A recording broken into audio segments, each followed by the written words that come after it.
The indigenous peoples of North America have long embraced a unique philosophy of life, one built on harmony with nature rather than opposition to it. In their worldview, humans are not rulers of the earth but an inseparable part of the cycle of life. They understood that rain, wind, soil, and forest were not challenges to conquer, but companions to live alongside, if only one knew how to listen and understand. Instead of creating artificial materials to fight the weather, they made use of what nature freely provided: bark, animal hides, dry grass, earth, and stone, living safely and sustainably within the gifts of the land. Every action, from choosing a campsite to peeling bark, reflected deep respect for their surroundings. They took only what was truly needed and always left room for nature to renew itself. It was a way of life founded on a profound understanding of the laws of the earth, where humanity and nature coexisted in balance. Compared to modern society, where people often try to dominate nature through technology and excessive consumption, the indigenous philosophy offers us a timeless lesson. Sustainability does not come from new inventions, but from the ability to live simply, wisely, and respectfully with the environment. Through this way of life, they endured for thousands of years in harsh conditions while maintaining harmony with nature and peace within themselves. In the modern world, people rely on synthetic materials and complex waterproofing technologies to withstand the rain. Yet centuries ago, the indigenous peoples of North America had already discovered far more perfect natural solutions. They needed no plastic membranes or artificial fibers, for the forest provided them with everything they required. Among all natural resources, birch bark was the most remarkable, a true gift of nature, used with both intelligence and respect. When harvesting it, they chose only mature, healthy trees, carefully removing the outer bark while leaving the inner layer intact so the tree could continue to live. Birch bark contains betulin, a wax-like natural compound that makes it both waterproof and resistant to decay. Thanks to these properties, sheets of bark were laid like overlapping fish scales on the roofs of houses and lodges, forming a flawless drainage system. Even after days of heavy rain, water would simply roll off without seeping through. The material was not only durable but also flexible, easily shaped into curved conical roofs or sloping gabled ones. In different regions, people also made use of elm or cedar bark, each with its own distinct qualities understood in remarkable detail. This knowledge was passed down through generations as a precious inheritance. Today, as modern engineers strive to create multi-layer waterproof membranes, we realize that nature had already perfected its own biological film long ago. The story of birch bark is more than a tale of craftsmanship. It is a testament to the profound relationship between humans and their environment, where understanding, respect, and creativity blend into a true art of survival. In the vast treasury of human folk architecture, the tepee of the indigenous peoples of North America stands as one of the most brilliant examples of technical ingenuity and harmony with nature. At first glance, a tepee may appear simple, just a conical wooden frame covered with animal hides. Yet behind that simplicity lies an intricate system of design refined through generations of experience. The cone shape was no accident. Its evenly sloping sides prevent rainwater from pooling, allowing it to roll off instantly, while strong winds glide smoothly around the surface without putting pressure on the frame. This structure ensured both stability and efficiency. A lesson in minimalist design perfectly adapted to the environment. The center of every tepee burned the hearth fire, the heart of the home. Smoke rising through the smoke hole created a natural air circulation, keeping the interior dry and warm. That same smoke acted as a protective layer, curing the hides and making them more resistant to moisture and decay. Women of the tribe sewed the hides together with animal sinew, each stitch carefully planned to remain tight and flexible when wet. At the base, the covering could be lifted for ventilation or pressed tight against the ground during storms, allowing full control of the indoor microclimate. Every element served a purpose, nothing was superfluous. The tepee was not merely a shelter, but a masterpiece of ecological design, embodying a philosophy of balance and respect for the natural world. Even today, as modern humans struggle with complex waterproof technologies, the tepee reminds us that true perfection often lies in simplicity born from deep understanding of nature. While the modern world depends on laboratories to create ultralight waterproof materials, the indigenous peoples of North America discovered an astonishing form of natural biotechnology thousands of years ago, crafting waterproof membranes from animal intestines and bladders. After every hunt, nothing was wasted. Meat, bones, and organs all held value and purpose. The intestines of large animals such as bison, deer, or walrus were thoroughly cleaned, stripped of fat, split lengthwise, and stretched over wooden frames to dry. transforming into translucent, lightweight, yet incredibly tough and completely waterproof strips.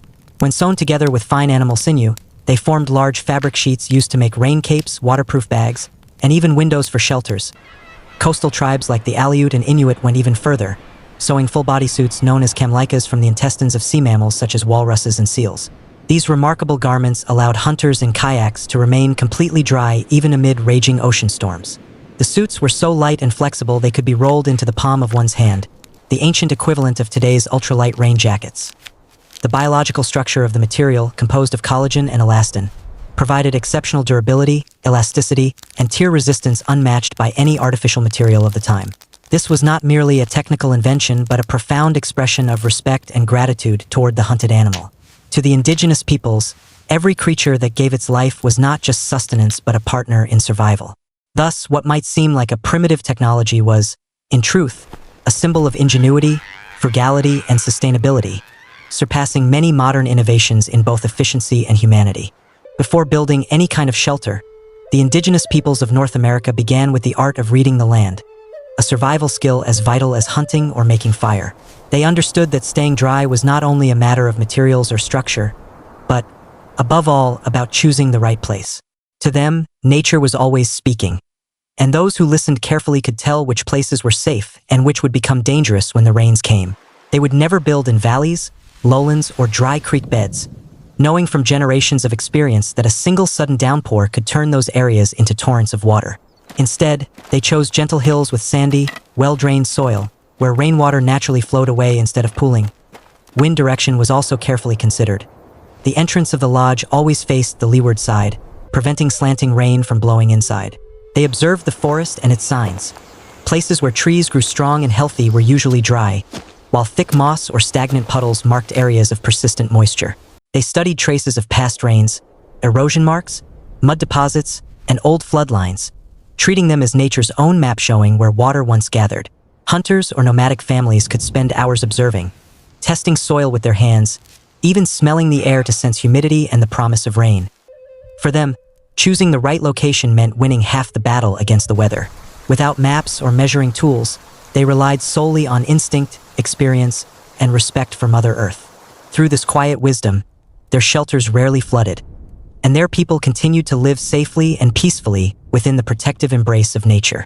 When the indigenous peoples of North America couldn't find the perfect location to stay dry, they came up with a solution so simple yet so remarkably effective: digging drainage ditches around their shelters. To them, this was not just a clever trick, but an essential rule of construction, whether for a tepee, an Iroquois longhouse, or a temporary forest camp.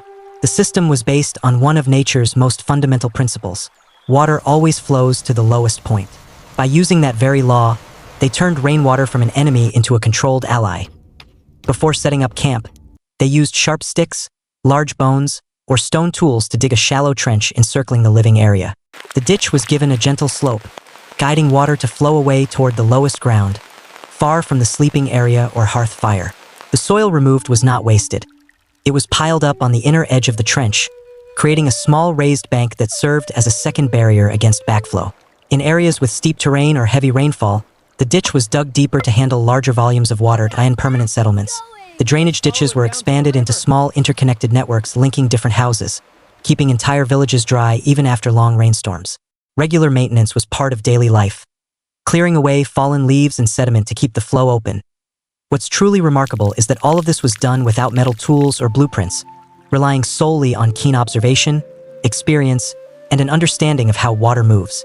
It stands as living proof of the indigenous people's innate scientific wisdom. They didn't fight against water, they guided it. This humble system of trenches offers a timeless lesson in how humanity can live in harmony with nature's laws, achieving comfort, safety, and sustainability even amid endless rain. In harsh climates where wind and rain could last for days, keeping clothing dry was a matter of survival. The indigenous peoples of North America discovered a method that was simple yet astonishingly effective: waterproofing leather and suede with animal fat. Long ago, they realized that the fat from hunted animals, such as bears, bison, deer, or walruses, was not only a source of nourishment but also a kind of natural engineering material capable of protecting garments from rain. The fat was carefully rendered and purified, then evenly rubbed onto the leather's surface while still warm. The hot fat penetrated deep into the fibers, filling the tiny pores and creating a natural barrier that prevented water from seeping in. Afterwards, the clothing was smoked gently over a fire, not only to dry it but also to polymerize the fats, making them more stable and durable. The smoke carried tree resin and wood aroma, adding an antimicrobial coating while softening the leather so it remained flexible and crack-free in the cold. The result was clothing that was warm, durable, and fully waterproof, entirely natural, requiring no chemicals. Each tribe had its own secret recipe. Some mixed the fat with bone marrow or beaver castoreum to enhance water resistance. Though the garments carried a distinct natural scent, it blended harmoniously with the forest and did not alarm animals like synthetic odors do today. This ancient craft revealed not only a deep understanding of natural materials but also a philosophy of frugality and reverence for what nature provided. In an age when humanity depends heavily on technology and chemicals, this timeless technique stands as proof of ecological wisdom, showing how people once thrived by using nature's gifts without ever destroying them. In the Pacific Northwest of the United States, where rain falls almost year-round, indigenous peoples such as the Tlingit, Haida, and Salish created a remarkable form of rainwear, water-resistant cloaks and hats woven from the inner bark of the red cedar tree. This invention stands as a brilliant testament to their keen observation of nature and their ability to transform plant materials into refined tools for survival. When spring arrived and sap flowed strongly through the trees, they carefully selected mature cedars and skillfully peeled off the inner bark, bast, the layer of long, soft, and durable fibers without harming the tree. The bark strips were soaked in water for several days until pliable, then split into fine strands by hand. This work required patience and precision, and was traditionally carried out by women. The fibers were then spun and tightly woven into coarse cloth, later fashioned into cloaks, skirts, or wide-brimmed conical hats. Thanks to the overlapping vertical weave, rainwater slid down the fibers like it would off a tiled roof, unable to penetrate the surface. Cedar itself contains natural oils that resist moisture and mildew, making the garments lightweight, durable, and quick-drying. For coastal peoples constantly exposed to wind and rain, these cedar bark garments were a perfect substitute for animal hides, lighter, more breathable, and environmentally friendly. Beyond their practical function, the cloaks and hats were often adorned with traditional patterns and colors, symbolizing status and tribal identity. Each piece represented the perfect union of art, craftsmanship, and ecological knowledge, a way of using the forest's gifts while maintaining deep respect for life. Today, as humanity searches for sustainable alternatives to leather and synthetic fabrics, this ancient wisdom continues to shine as a model of green living and harmony with nature. In their struggle for survival amid rainforests and damp wilderness, keeping their feet dry was a matter of life and death for the indigenous peoples of North America.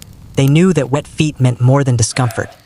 It could lead to illness, exhaustion, and even danger on long journeys.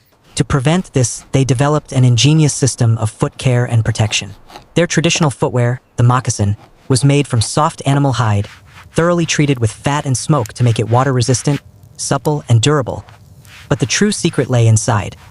They stuffed dry moss, wild grass, or soft plant fibers into the moccasins, forming a natural insulating layer with exceptional moisture absorption. When it became wet, they simply replaced it with fresh, dry grass. A simple yet surprisingly effective method, often outperforming modern synthetic socks. In swampy terrain, they sometimes added an extra outer layer of thick hide or wrapped their legs with leather to keep rainwater from seeping down into the shoes. Alongside keeping their feet dry, they faced another great challenge: keeping fire alive in the rain. They carried dry tinder in pouches made of hide or bark tubes sealed with fat, allowing them to start a fire even under a downpour. Some tribes went further, preserving glowing embers inside pieces of tinder fungus or hollowed horns, carrying them for hours like a portable flame. When needed, a gentle breath would bring the fire roaring back to life. They also knew to seek dry branches beneath the canopy of pine trees, where rain couldn't reach, and to split damp logs open to use the dry core inside as fuel. Through these practices, even in the heart of the rainforest, they could build shelter, stay warm, and dry their clothes. From their feet to their fires, every act reflected keen observation and profound understanding of nature, a testament to the masterful survival intelligence of the indigenous peoples of North America. Looking back at the survival wisdom of the indigenous peoples of North America, one sees far more than a collection of techniques. It is a philosophy of harmony between humanity and nature. They did not attempt to dominate the environment but learned to coexist with it, drawing knowledge from the forest, the rain, and the wind. From building shelters and crafting waterproof materials to preserving fire and staying warm, every action reflected respect, observation, and balance. Nothing was wasted. Everything had a purpose within nature's cycle. Their way of life, sustained for centuries without pollution or destruction, stands as a timeless model of true sustainability. In today's world of environmental crisis and excess consumption, their example reminds us that real progress is not separation from nature, but living in unity with it. Through humility and understanding, they achieved what modern society still seeks: a life of balance, wisdom, and peace within the grand harmony of the earth.